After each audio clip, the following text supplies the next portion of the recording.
আসসালামু আলাইকুম। আজকে আমি ফুটন্ত দুধের মধ্যে সাবুদানা দিয়ে সুস্বাদু রেসিপি করে দেখাবো। সাবুদানার এই ডেজার্টটি যে এত সুস্বাদু হবে ভাবতেও পারিনি। মুখে দেওয়ার সাথে সাথে মনে হবে অমৃত খাচ্ছি। মাত্র হাফ কাপ সাবুদানা আর গুঁড়া দুধ দিয়ে এই ডেজার্টটি তৈরি করে নেওয়া যায়। যে একবার খাবে সে বারবার বানিয়ে খেতে চাইবে, এতটাই সুস্বাদু হবে। আশা করছি আপনাদেরও খুবই ভালো লাগবে। তাহলে চলুন রেসিপি শুরু করি। প্রথমে একটা বাটিতে নিয়ে নিচ্ছি সাবুদানা হাফ কাপ। এখন আমি এর মধ্যে দিয়ে দিচ্ছি স্বাদ মতো লবণ আর গরম পানি দিয়ে দিচ্ছি হাফ কাপ। সাবুদানা আর পানি সমান সমান দিয়ে দিচ্ছি। গরম পানি দিলে তাড়াতাড়ি একদম নরম হয়ে যাবে। এখন আমি ভালো করে মিশিয়ে ঢেকে রাখবো 10 মিনিট।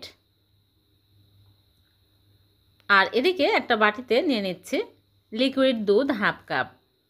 আগে জাল করে ঠান্ডা করে নিয়েছি, গরম দুধ নেওয়া যাবে না। আর আগার আগার পাউডার দিয়ে দিচ্ছি 1 টেবিল চামচ আর কর্নফ্লাওয়ার দিয়ে দিচ্ছি 1 টেবিল চামচ। আগার আগার পাউডার যদি বেশি দেন তাহলে কর্নফ্লাওয়ার দেওয়ার প্রয়োজন হবে না। এখন ভালো করে মিশিয়ে এক সাইডে রেখে দিচ্ছি। এদিকে আমি 10 মিনিট পর ফিরে আসলাম। একদম নরম হয়ে গেছে ফুলে, আর পানিগুলো সব সোপ করে নিয়েছে। একদম নরম হতে হবে এইরকম, তাহলে তাড়াতাড়ি সিদ্ধ হয়ে যাবে। এখন আমি এক সাইডে রেখে দিচ্ছি। আর এদিকে আরেকটা বোলের মধ্যে নিয়ে নিচ্ছি হালকা কুসুম গরম পানি। এখানে 2.5 কাপ পানি দিয়ে দিলাম। আর এখানে নিয়েছি গুঁড়া দুধ 1 কাপ। গুঁড়া দুধ বেশি দিলে খেতে আরও বেশি ভালো লাগবে। গুঁড়া দুধ দিয়ে আমি ভালো করে মিশিয়ে নিব। মেশানো হয়ে গেলে আমি বাটি এক সাইডে রেখে দিচ্ছি। আর এদিকে চুলে একটা প্যান বসে দিয়েছি। প্যানটা ভালোভাবে গরম হয়ে গেছে। দিয়ে দিচ্ছি চিনি 1/3 কাপ।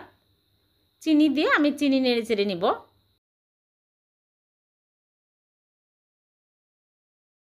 চিনি দিয়ে চিনি যখন এরকম একটু গলে আসবে, সুন্দর কালার আসবে, তখন আমি এর মধ্যে দিয়ে দিচ্ছি দুধ। গুঁড়া দুধের মিশ্রণ দিয়ে দিচ্ছি।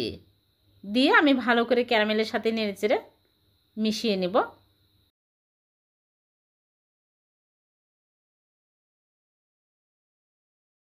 তারপরে দিয়ে দিচ্ছি চিনি হাফ কাপ। চিনি কমিয়ে বাড়িয়ে দিতে পারবেন। চিনির পরিবর্তে কনডেন্স মিল্কও দিতে পারবেন, তাহলে আরও বেশি টেস্টি হবে। এখন আমি বলক উঠে গেছে, এই বলকের মধ্যে আমি দিয়ে দিচ্ছি সাবুদানা। সবগুলো সাবুদানা দিয়ে আমি ভালো করে নেড়েচেড়ে ফুটিয়ে নিব। সাবুদানা আগেই কিন্তু ভালো করে নরম করে নিতে হবে, তাহলে খুব তাড়াতাড়ি ফুটে উঠবে, মানে সিদ্ধ হয়ে যাবে। অনবরতে নাড়তে থাকবো নেড়েচেড়ে। যখন দেখবেন এইরকম ফুটে একদম ঘন হয়ে আসছে, তখন এর মধ্যে দিয়ে দিচ্ছি আগার আগারের মিশ্রণ।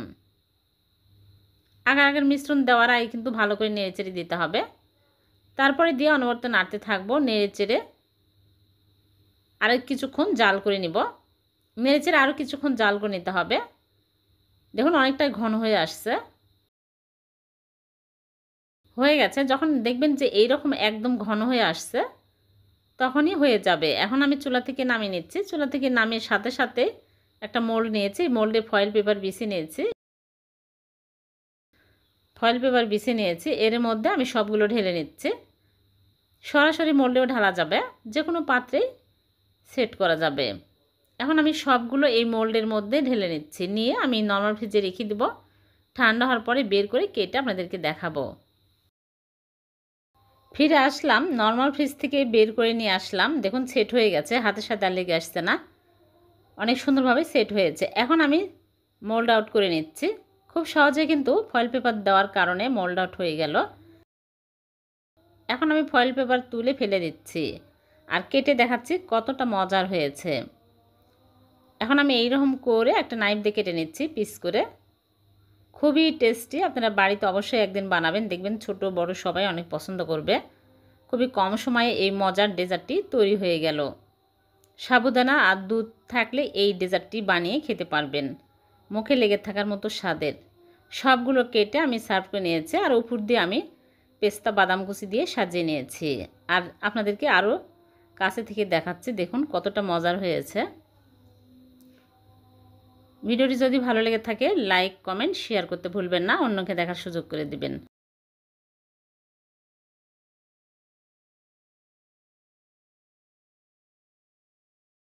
আজকে আমি চালের গুঁড়া দিয়ে ভীষণ মজার ভাজা পুলি পিঠা বানিয়ে দেখাবো। এভাবে ভাজা পুলি পিঠা বানালে খেতে কিন্তু দারুণ টেস্টি হবে, মুচমুচে, খুবই টেস্টি। ছোট বড় সবাই অনেক পছন্দ করবে। ভিডিওটি ভালো লাগলে লাইক কমেন্ট শেয়ার করে দেবেন। প্রথমে চুলে একটা প্যান বসে দিয়েছে আর দিয়ে দিচ্ছি পানি। এখানে 1.5 কাপ পানি দিয়ে দিচ্ছে। 1.5 কাপ চালের গুঁড়ার জন্য 1.5 কাপ পানি দিতে হবে। স্বাদ মতো লবণ দিয়ে দিচ্ছি। ভালো করে বলক তুলে নিব। ভালোভাবে বলক চলে আসলে এখানে আমি নিয়েছি আতপ চালের গুঁড়া।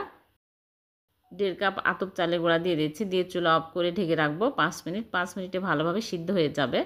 5 মিনিট পর আমি ভালো করে নেড়ে চেড়ে ডো বানিয়ে নিব। এরকম হয়ে আসলে আমি চুলা থেকে নামিয়ে নিব। চুলা থেকে নামিয়ে একটা প্লেটে ঢেলে ঠান্ডা করে নিব।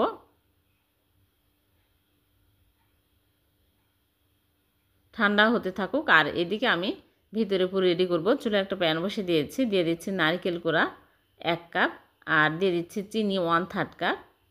এখন আমি ভালো করে নেড়ে চেড়ে নিব। আর এখানে নিয়েছি গুড়। গুড় দিলে দেখতে সুন্দর লাগবে আর খেতেও ভালো লাগবে, সুন্দর একটা ফ্লেভার পাওয়া যাবে। গুড় দিয়ে আমি ভালো করে নেড়ে চেড়ে কিছুক্ষণ রান্না করে নিব। এরকম আঠালো হয়ে আসলে চুলা থেকে নামিয়ে নিতে হবে। চুলা থেকে নামিয়ে একটা বাটিতে ঢেলে এক সাইডে রেখে দিচ্ছে। এদিকে ডোটা ঠান্ডা হয়ে গেছে। হাতে পানি লাগিয়ে ভালো করে মথে নেব। একদম মসৃণ একটা ডো তৈরি করে নিতে হবে।